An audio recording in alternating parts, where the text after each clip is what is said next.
रंजना होले, यांचं नाव रंजना होले आहे. तर हे यांचं कन्यादान मंगलकार्यालय आहे. हे त्यांचं आहे, त्यांनी मालक आहेत. वडिलांचं त्यांच्या वडिलांचं आहे. तर त्यांना खूप छान छान अनुभव आहेत. तर मला सगळं सांगितले तर, पण मी नंतर सांगते. आता त्यांना गडबड आहे. गडबड आहे सांगता. नाही तुम्ही सांगतो, मी सांगितले तुम्ही सांगा. त्यांचं घर मगरपट्ट्यापाशी आहे. हे कन्यादान कार्यालय त्यांच्या वडिलांचं आहे.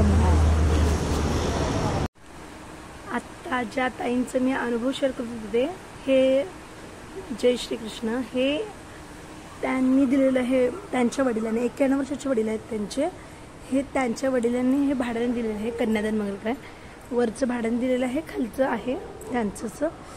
तर इथे हे ते गुरु गोपालदास वाटतं बहुतेक.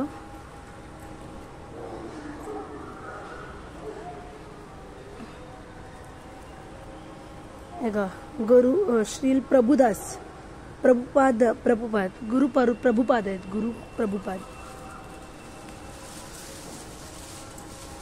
तर आताच तर त्यांचं खूपच अनुभव खूप छान आहे त्यांचा अनुभव. तर इथे म्हणले आता आपल्याला जेवायला मिळालं तर बरं झालं असतं.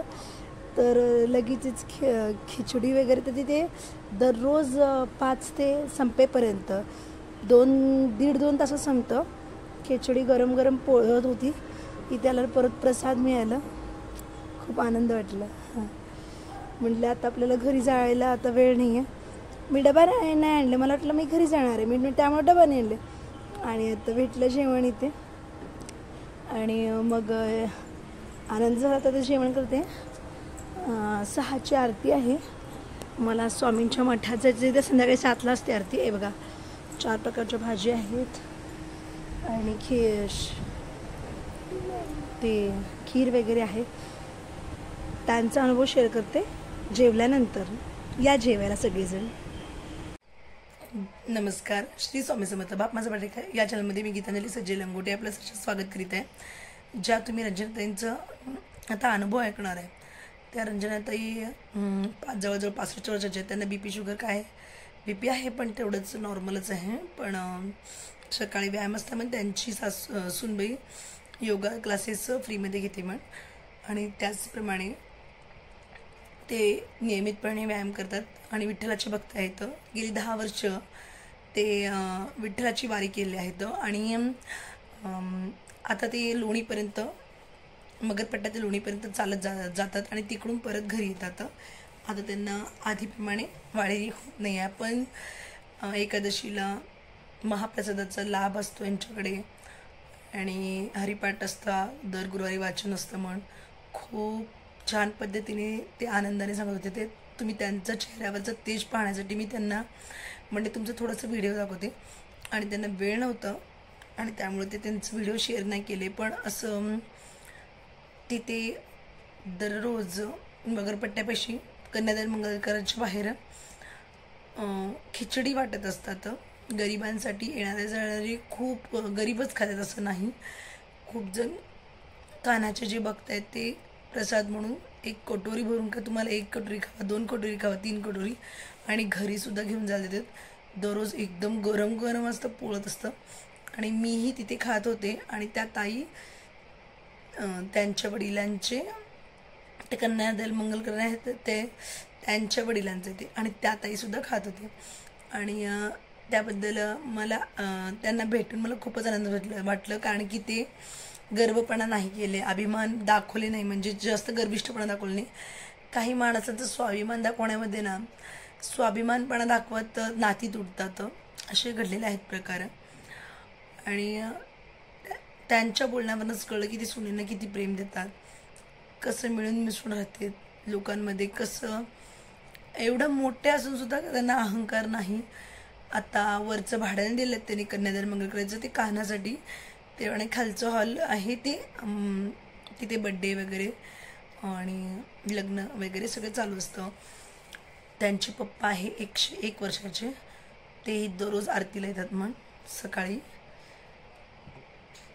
हे बघा, आपण काम करणं तर गरजेचं असतंच, पण आत्मिक ज्ञान हे आपल्याला आध्यात्मिक ज्ञान आपल्याला आपल्या ईश्वराच्या चरणी गेल्यावरच कळतं. आणि तुम्ही देऊळ बंद पिक्चर पाहिला असालच. त्याच्यामध्ये तो जे हिरो असतो तर त्यांनीही देव मानत नसताय, पण वैज्ञानिकचा शोध लावत असतो. तो वैज्ञानिक जे काही आहेत ते स्वामी त्याला दिसतात नंतर. तर जे सकाळी उजेड मी लावतो सूर्याचं, सकाळी जे दररोज नियमितपणे तुम्हाला उजेड देतो ते सूर्याचं, ते मीच आहे असे स्वामी म्हणतात त्याला. तर आपल्याला काही गोष्टीचं किंमत कळण्यासाठी त्याची किंमत मोजावी लागेल तरच किंमत कळते. तर श्वास घेतो आपण, त्याचा काही पैसा मापत नाही. ऑक्सिजन चालू आहे आपलं, श्वास घेणं आणि श्वास सोडणं. तर ज्याला देवाबद्दल काहीतरी वाटतं, देवाची आपण त्याच्याबद्दल जगत आहे, हे आपलं भाड्याचं शरीर आहे आणि आपल्याला जावंच लागणार आहे आज न उद्या सोडून. तर जोपर्यंत आहे आपण एक बँकेमध्ये पैसे जमा करून ठेवलं पाहिजे. पैसा म्हणजे काय आणि बँक म्हणजे काय? बँक म्हणजे मंदिर, देऊळ, आणि पैसा म्हणजे आपली पुण्य आहे. आपण किती प्रवचन करतो, पठण करतो, किती अध्याय वाचतो, ग्रंथ वाचतो, माळ करतो जाळजळ, आणि हे पुण्याचा साठा आणि पापाचा साठा. आपण किती लोकांचे दररोज मन दुखवतो, किती जणांच्या उपयोगी पडत नाही, आणि किती जणांना जेवढं घालून पडून बोलता येईल तेवढं बोलून त्यांची काय आपली गरज भासली की आपण, त्यांची गरज झाली की आपण त्यांना सोडून देतो. अशा काही ना काही गोष्टी करतो, त्याला म्हणतात पापाचा साठा. तर आपण कशामध्ये मोडतो? तर जशास तसं वागणं हे मला आवडतं, कारण की अति मी खूप गुणी आहे हे दाखवायला मला आवडत नाही. जर एखाद्या व्यक्तीने प्रसाद दिला तर धन्यवाद म्हणून प्रसाद खाणार, आणि एखाद्या व्यक्तीने मार दिला की दुसरं गाल आपण गाल देणारले नाही आहे. चला असो, पण पुण्याचा साठा मिळवण्याचा तर प्रयत्न तर करू शकतो, पण इतकं चांगुलपणाने वागणं सुद्धा आपल्याला या जगात तेवढं जमणार नाही. ह्याचा अभ्यास करतो आहे की लोक कशा पद्धतीचे असतात, कोणकोणत्या प्रकारचे असतात. तर फॉर एक्झाम्पल सांगायचं म्हणजे ना, काही लोक इथं पैसे कमवण्यासाठीच येतात आणि पैसे कमवण्यासाठी पत्नीला ठेवतात आपल्या गावी आणि ते येतात इकडे. तर काही जण राहत असतील देखील, पण आपल्या भारतीय संस्कृतीमध्ये एकतर पोलीस असलेली राहती नवरला सोडून, जो खूप मोठ्या ठिकाणी बदली झालेली असेल, एकतर आर्मीमधली राहती, बाकी कोण आपल्यामध्ये तर तेवढं कोण असं कंपनीत वगैरे कामाला जाणार असं कोणीही नवऱ्याला सोडून राहत नाहीतच.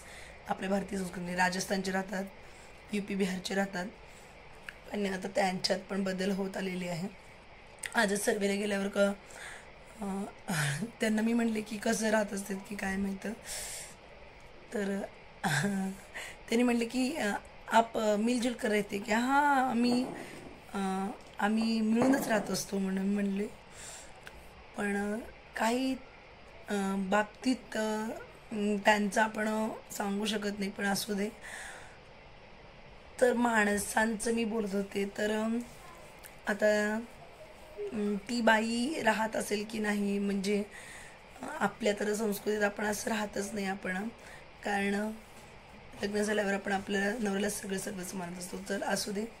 तर व्हिडिओ आवडल्यास लाईक, शेअर, सबस्क्राईब विसरू नका. श्री समजतो प्रॉब्लेम चांगली विधी आमच्याकडे पूर्ण सेवा करून घ्या. मला सुखी समाधानी आरोग्य बनवून चांगला ठेवा. तुमच्या नामस्मरणात ठेवा. श्री स्वामी समर्थ. जय जय स्वामी समर्थ.